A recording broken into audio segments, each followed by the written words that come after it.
मैं पत्रकार हूँ, मैं ट्रैवल करती हूँ, मैं सवाल पूछती हूँ, मुझे भी धमकियाँ मिलती हैं, लेकिन फिर भी मैं विक्टिम नहीं हूँ।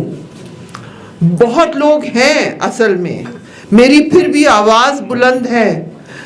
मैं आपके सामने आके बोल रही हूँ, हालांकि लोग आज के दौर में कहते हैं आप कहीं ना बोलिए, कुछ ना बोलिए, क्योंकि आप ऐसे एक समुदाय से हैं जहाँ हर शख्स प्रोफाइल होगा, लेकिन I am not ready to accept that. लोग ऐसे दौर में जिंदा हैं कि हर चीज़ बदल रही है और इतनी तेज़ी से बदल रही है कि बिल्कुल एक झोंके में लग रहा है, झटके में सब कुछ जा रहा है।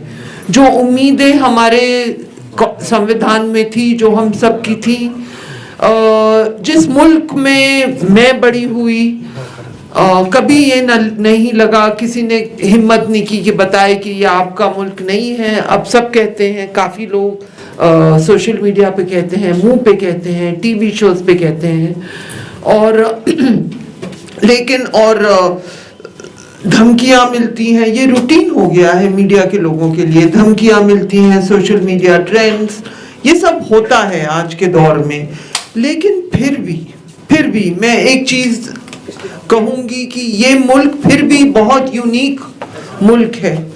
दुनिया में कहाँ आपको ऐसा मुल्क मिलेगा जहाँ इतनी सारी भाषाएं हों, जहाँ इतने सारे कॉन्ट्रडिक्शंस हों, और तो वी वर नेवर परफेक्ट। जब मुझे बहुत लोग सराउंड कर देते हैं और कहते हैं सब ख़त्म कर दिया, मातम का वक्त आ गया, तो मैं कहती हूँ नहीं, बहुत कुछ बचा भी है। हम लोग सब we are in solidarity and there are many things to be preserved here. Today we are standing opposite the Supreme Court. I know many people would be disappointed in the verdict that has come in the case of Professor Saba. There is no doubt about that. We are also living in an age where court verdicts are so important. पता नहीं आप लोग कितने लोग, यहाँ तो हमारे मंच में सब लॉयर्स बैठे हुए हैं और मुझसे बहुत ज़्यादा सीनियर, ये PUCL के सिविल लिबर्टीज़ के जंग के बारे में आपको मुझसे बेहतर बताएंगे। दिल्ली में ही हेट स्पीच हुई, उसमें एक मेंबर ऑफ पार्लियामेंट भी शामिल थे, उन्होंने इकोनॉमिक बॉयकॉट की बात की है, और लेकिन उनके खिलाफ कोई लीगल एक्शन अभी तक हुआ नहीं है। यहाँ पे हाई कोर्ट में एक जस्टिस मुरली, उनको हटाया गया जब उन्होंने कुछ साल पहले, ही वॉज ट्रांसफर्ड आउट, जब उन्होंने ये वही दिल्ली के नेतागढ़ ने जो हेट स्पीचेस की थी उसके बाद उनको ट्रांसफर आउट किया है। अभी कुछ दिनों पहले मैंने खबर पढ़ी कि उनको ट्रांसफर, उसके बाद वो उड़ीसा हाई कोर्ट के चीफ जस्टिस बन गए थे, फिर उनका ट्रांसफर होना था तमिलनाडु, शायद वो रुका हुआ है। हमारे लॉयर फ्रेंड्स ये सब अपडेट्स मुझसे बेहतर जानेंगे। तो हिंदुस्तान में मैं अपने तरफ से ये कहना चाहूँगी कि हिंदू मुस्लिम बहुत बड़ा मुद्दा है, और ये जो जिस तरह से अब मीडिया आउटलेट्स भी लिख रहे हैं, Hindu side has to fight some more. What Hindu side are you talking about? I am talking with reference to the cases in Banaras, in Varanasi court. जिस तरह से भाषा इस्तेमाल कर रही है, we can say the petitioners, we can say, I think we, as a journalist, I would say we have to be careful. And this was in a very respected media outlet. The Hindu side, the Muslim side, even in the language, we have to become careful.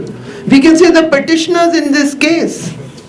Because as I have said again and again, I say it again at every public time I'm asked to, we are very, very diverse. Nothing is ever over till it's over. You know, nothing is ever ends. We are very diverse, and we do now and then get some kind of brilliant judgments, and then we are disappointed. But everything, आज के दौर में हर चीज़ court क्यों पहुंच रही है? क्योंकि जो पूरा नक्शा है हमारे संविधान का, जो पूरा नक्शा है हमारे देश का, हमारी जो भी लॉज हैं, वो सब चैलेंज किया जा रहा है। कश्मीर का जो कॉन्स्टिट्यूशनल स्ट्रक्चर वो बदल गया है। अब मंदिरों के ऊपर विवाद उठ गए हैं। हिजाब, क्योंकि वो मुसलमान ख़वातीन, कुछ मुसलमान ख़वातीन पहनना चाह रही हैं, वो भी कोर्ट पे आया है। हालांकि वहाँ स्प्लिट जजमेंट था, लेकिन एक जजमेंट जो एक जज ने लिखा, बहुत ही शानदार चीज़ें उन्होंने कही पर्सनल चॉइस के बारे में, वो अच्छा जजमेंट था। लेकिन हर चीज़ को लेकर हम लोग कोर्ट में पहुँच रहे हैं।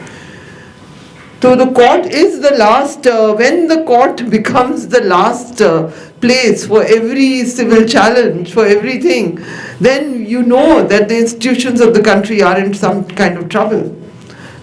But क्योंकि I've been a journalist for a long time, लेकिन इतना कि courts पर नजर रखें कि आज क्या judgment आएगा किस चीज को लेकर, ये कभी नहीं हुआ था। लोग पॉलिटिकल ब्रीफिंग्स में जाते थे, पार्टी ऑफिसेज में बैठते थे। कोर्ट की अहमियत हमेशा थी, ये मैं ये नहीं कह रही, लेकिन अब तो डेली अहमियत बन गई है। मीडिया पर्सपेक्टिव से मैं कह रही हूँ, क्योंकि पूरा नक्शा मुल्क में बदलने की कोशिश हो रही है और हर चीज चैलेंज हो रही है। From the very beginning we had a very big challenge. I also teach in some universities, so I often tell my undergraduate students, I open the currency note and I say, just look at the languages on the currency note. There is no country which has that. You know, there is no country which has so many languages, so many traditions, so many diversities as we do. I tell them that. I said, first, then we can see the imperfections. We can see the long distance we have to travel. We all know, gathered here today, what is wrong, what is going wrong in our country. I would also say that there is still a lot to protect, because we have still not gone through the horrors that many parts of the world have gone through. I happened to be in Europe this summer. I was staying with a friend somewhere in France, and not only, so they created what they thought were these perfect Western societies. और अब वहाँ पे वही दोस्त जहाँ पे हम rural France में, मैं 2 महीने वहाँ थी रूरल फ्रांस में, वहाँ पे अब वो लोग उनको पेट्रोल नहीं मिल रहा, कह रहे हैं कि इस बार हीटिंग वगैरह शायद नहीं होगी। लेकिन उसके अलावा वो तो inconvenience of a high standard living के जो लोग हैं, उनको जो इनकन्वीनियंस सफ़र करनी पड़ रही है यूक्रेन के युद्ध के बाद। But not Europe has had world wars on a scale. Russia has a dramatic history. China, all these countries, they have known totalitarian regimes. I have traveled to Iran. It is a very interesting country. Today there is a protest by a section of Iranian women. I have written about this recently extensively. So broadly in this, you have called it liberty, equality, fraternity. There are many people whose liberty is being questioned. Equality was always highly unattainable in Indian society. Let's not pretend that the idea of unequal citizenship has just dawned upon us today. Let us be conscious of the nature of the structures in our society which are controlled still by one section of society, including the same media that I come from. There has just been a report published, I have shared it on my Twitter handle, that 90% of media ownership is still held by one section of the upper caste. There is no Dalit or Adivasi representation at all. These are very crucial issues. We tend to ignore all these issues. If you are fighting for the civil liberties of, that one section of my own media from where I am, all the decision making, 90% is in one section of Indian society. I think these are also things we have to focus on. Of course, there is so much hate speech and violence targeted at Muslims, but let us not forget that actions against Dalits and Adivasis continue without being publicly declared as such.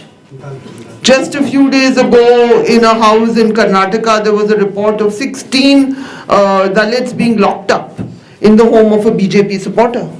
It came out, it was carried by all the media outlets. Just some months ago, there was a report of a member of the Bharatiya Janata Party in Jharkhand tying up her Adivasi maid, abusing her, doing all of this. Has also happened. These crimes also continue without the focus that the Hindu-Muslim crimes get today, because they are part of a political design. अभी तो मैं क्या कहूँ आप लोगों से, I am here in support. I was asked by some of the people, and then I was told by others, you must never go publicly to such platforms, and I said, that is when I said I will go, I will participate, I will be there in solidarity with whatever efforts there are for citizens. I do believe that there is a lot which has been lost, but there is a lot left to fight for, and we must keep doing that. खबरों में बने रहने के लिए forum 4 को subscribe करें और notification पाने के लिए बेल आइकन दबाएं।